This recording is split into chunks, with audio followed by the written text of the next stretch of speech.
Here we go, back at it again. Another episode of Horse Race Bets, getting you ready for the weekend. More Saturday plays, including one of those plays that you wait for certain horses to break their maiden, and you've been playing them and playing them. So we hope it comes through this time. Hey, it's a fun hobby. I like it, don't you? Let's get going. All right, so we've got action coming your way this weekend. In fact, the really cool stuff is happening Del Mar and Woodbine. Still, I think those are the top two locations for action this weekend. Coming up on Saturday, the Grade 1 Del Mar Oaks, mile and an eighth on the turf, 11 runners in here. And, Lush Lips, we've seen these runners before. Will Then, right? These are good young horses.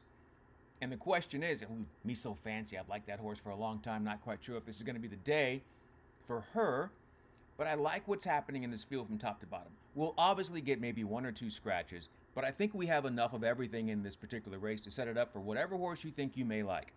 Now in here, I'm in a situation where I like a runner. I think they're going to get the proper setup, but they do need the help. Forenzi Flavor is who I like quite a bit, and our price is 15-1.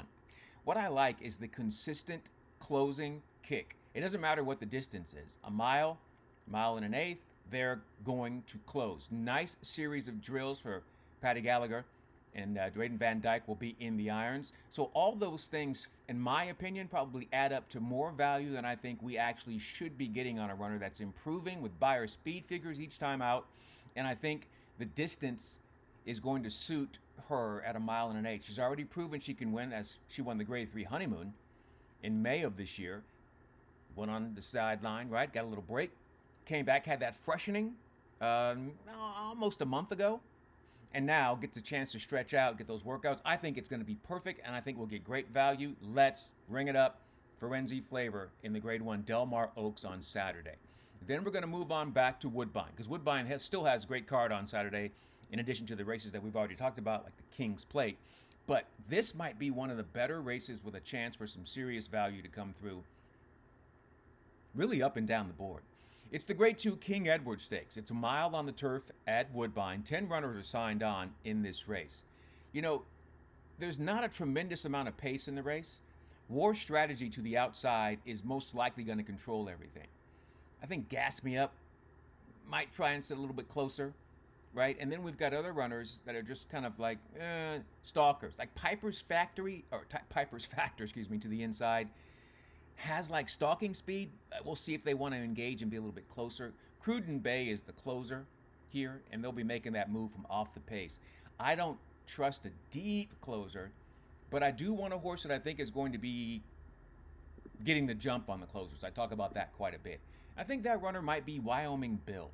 So once again, we're going to go a mile here, and I like the fact that look at what Wyoming Bill has done on the turf. Mile and a 16th. Right there in it off the pace, ends up being second on that particular day.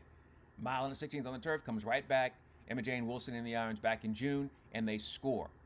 Then they go cutting it back to 7.5 furlongs with Jalan Samuel in the irons. They still make the move, right? So I think that from 7.5 to a mile and a 16th, obviously, he's got no problem with that. The mile, in my opinion, is going to hit him, bing, right between the eyes. And as I mentioned before, they won't be too far back, and there's not a tremendous amount of pace in the race, so we're in the perfect spot and great value. And Jose Lezcano, you're going to be in the right spot, bro. Love it. And our price is exceptional. Wyoming Bill at 15-1 in the Grade 2 King Edward Stakes. From there, we go to the babies. This one might be my riskiest endeavor of the entire weekend, because the runner that I'm selecting here obviously is a price, but also it's testing my theory. All right, so let's take a look at what's happening. $150,000 Soaring Free Stakes, Saturday Woodbine, 6.5 furlongs on the turf, 9 runners in here. What I like, you've got a lot of runners that obviously debuted going 5 furlongs, right? We know that has the speed there. But what I like is the runner that debuted going a lot further. So this runner debuted at 7 furlongs and was able to score. I like the cutback from that for Jutland. And Jutland is a runner that debuted at 7.5 furlongs at Horseshoe, Indianapolis. Those are really tough races. That is a really crazy tough track. Like, stuff happens there all the time because you have so much competition, and the riders are really good. So this individual debuts going 7.5 furlongs, sits off the pace, and absolutely cruises right past everyone. Had some traffic as well, and overcame that and made the move to just absolutely demolish 7 other runners. So you love that debut performance. Then you come back after that in July with a solid series of workout drills to indicate, okay, that wasn't a problem.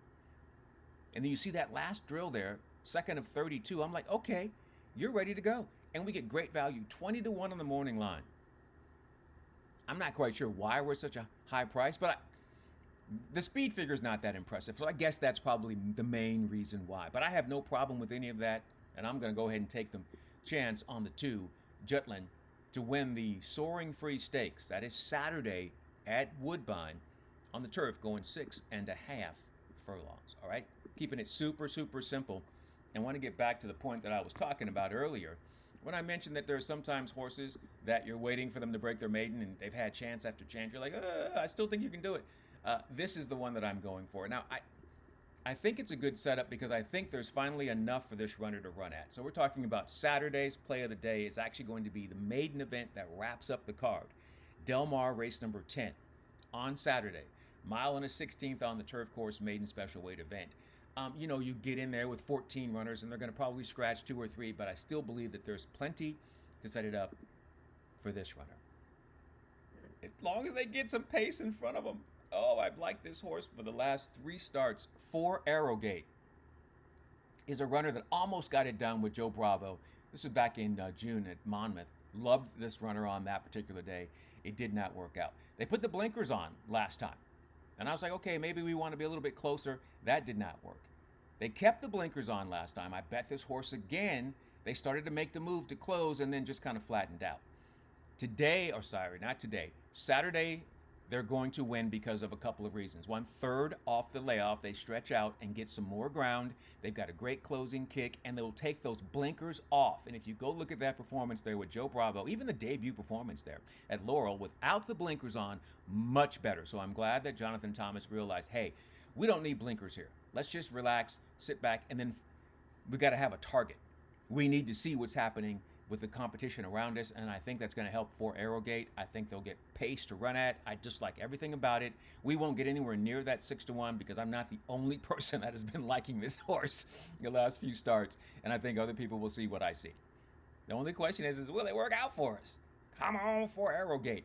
And I just love the pedigree. Forever Together is a runner that I used to like quite a bit back in the day. She was really impressive. So we'll see if we can get all the pedigree to come through for us and get a decent price. The question is, will we get, fair value on the runner?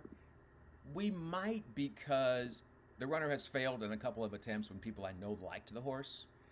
And we're 6-1 morning line. I got a funny feeling we might float up. I think we might get 7 or 8-1 on that runner. And that's going to be awesome. We're going to have a fantastic weekend. Hope you all come along. This is a great hobby, right? We all have other things to do during the day. I got stuff I got to go do. I'm teaching classes, so we got things to do. But this is a great hobby. I don't care what anyone says, and I don't care what I may have said on record in the past. But I did say this on record. It's the greatest game you could possibly play. I know there's a lot of stuff happening with the CAWs, and you've got the track running at the wrong distance and whatnot. Yes, it's not easy. Nothing is easy. But when you get it right, there's not a better feeling. So let's continue pursuing that feeling. In the meantime, in between time, until next time, we'll see you here on Horse Race Bets. I'm Ken Rudulph. Good luck and enjoy whatever you're into. Have a great weekend. We'll see you all next week.